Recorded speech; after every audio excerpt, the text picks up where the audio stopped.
नमस्कार मित्रों, मेरे प्यारे बच्चों। एक बार आपके समक्ष फिर से हाजिर हूँ बहुत ही सुंदर एवं शिक्षाप्रद कहानी लेकर। मैं तो अपना सिलसिला जारी रख रही हूँ आपको कहानी सुनाने का, पर आप शायद भूल जाते मेरा चैनल सब्सक्राइब, लाइक और शेयर करने का। तो आप भी अपना काम वक्त पे करते रहिए। चलिए, आज जो मैं कहानी आपके लिए लाई हूँ उसका छोटा सा हिंट आपको देती हूँ। गलतियां हर इंसान से होती हैं, परंतु क्षमा ही सारी गलतियों का प्रायश्चित है। पाप का प्रायश्चित पश्चाताप है। पश्चाताप का अर्थ है पाप की पुनरावृत्ति ना करना। तो दोस्तों, समझ ही गए होंगे कि मेरी कहानी का शीर्षक क्या है, प्रायश्चित। और ये कहानी रचित है डॉक्टर मंजरी शुक्ला द्वारा। उनकी किताब जादुई गुब्बारे में से लाई हूँ। बहुत ही सुंदर कहानी है। क्षमा करना सबसे बड़ा पुण्य है।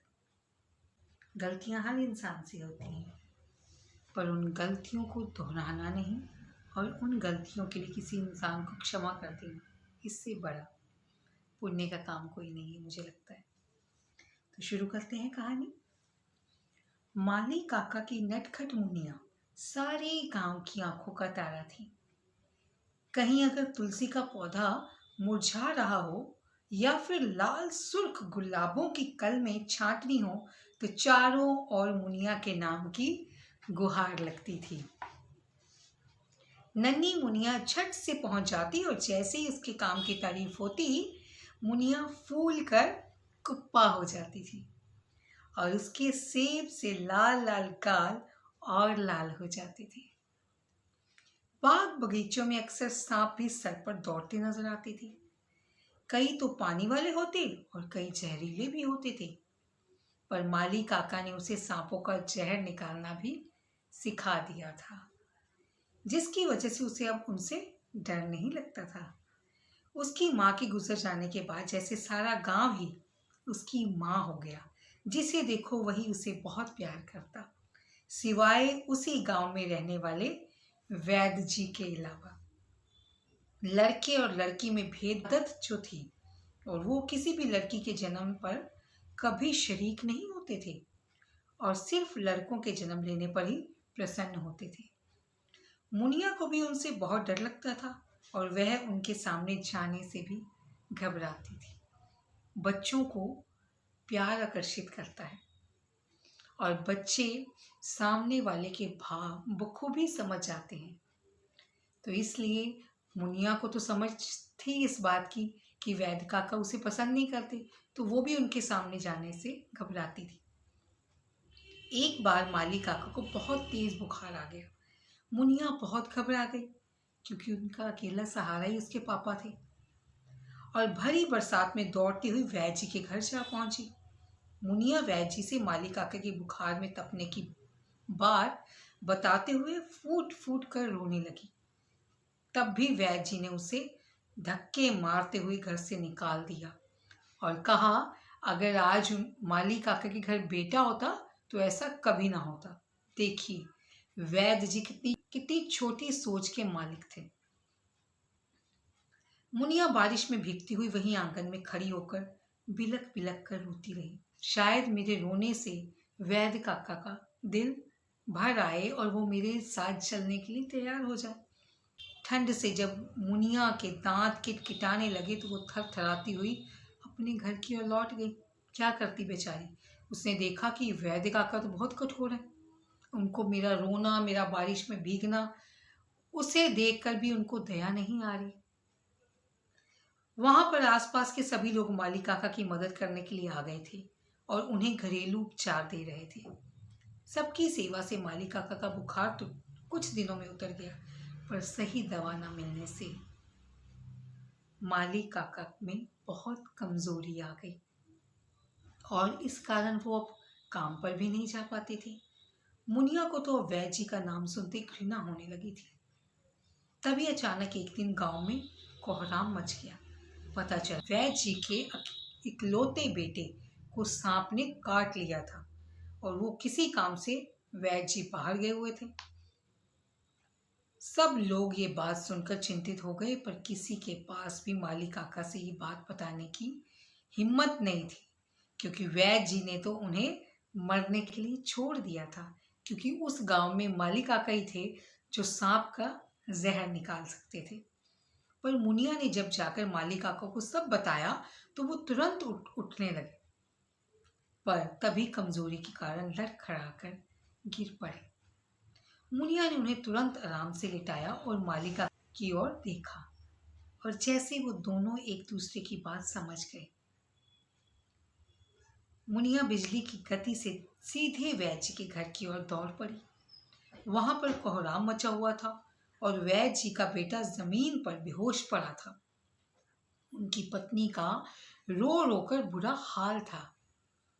मुनिया भीड़ को चीरते हुए आगे गई और उसने पूछा, सांप ने कहाँ काटा था?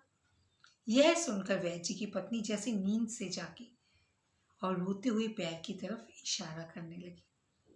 मुनिया ने ध्यान से जाकर बच्चे का पूरा पैर देखा। वह काटे गए स्थान पर सांप के निशान देखने की कोशिश करने लगी, पर उसे कहीं भी विषदंत के 2 निशान दिखाई नहीं दिए। उसने कुछ सोचा और पास ही रखे लोटे में से पानी लेकर बच्चे के मुंह पर छींटे मारने लगी। बच्चा कुनमुनाता हुआ उठ खड़ा हुआ। सब लोगों ने खुशी के मारे मुनिया को गोदी में उठा लिया और पूछने लगी कि बच्चा कैसे उठ गया। मुनिया बोली, सांप ने इसको काटा नहीं था, कोई पानी वाला सांप होगा जो इसके पैर से छूकर निकल गया और बच्चा डर के मारे ही बेहोश हो गया।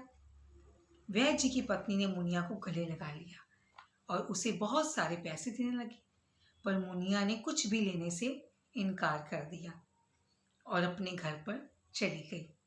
जब रात में वैद्य जी को ये बात पता चली तो उनकी आंखों में से आंसू निकल आए। उनको अब अपनी गलती का एहसास हो गया था। आज वो मुनिया के आगे खुद को बहुत छोटा महसूस कर रहे थे और मन ही मन उसके लिए नतमस्तक हो उठे थे। वे तुरंत मुनिया के घर की ओर रोते हुए चल पड़े, जहां आंसुओं के साथ उनके मन से उनकी विकृत सोच और मानसिकता भी धुली जा रही थी। ये होता है प्रायश्चित। उन्हें अपनी गलती का एहसास हुआ और वो उस गलती की माफी मांगने उस छोटी सी मुनिया के पास भी चले गए। तो इसी को बड़प्पन कहते हैं दोस्तों। गलती होना जायज़ है, पर उस गलती को ना तो दोहराएं और उसका प्रायश्चित कर लें वक्त पर, तो उससे तो बड़ी बात ही नहीं है। चंद पंक्तियां कुछ कहना चाहूंगी। खुद से झूठ ना बोलो तुम, खुद से झूठ ना बोलो तुम, मीठा जहर न घोलो तुम।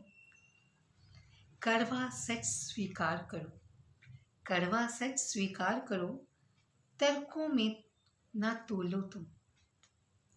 ठेस लगे घर अपनों से, ठेस लगे घर अपनों से, आंखें मूंदो रो लो तुम। उजली चादर रहे स्वतंत्र, उजली चादर रहे स्वतंत्र, प्रायश्चित से इसे धो लो तुम।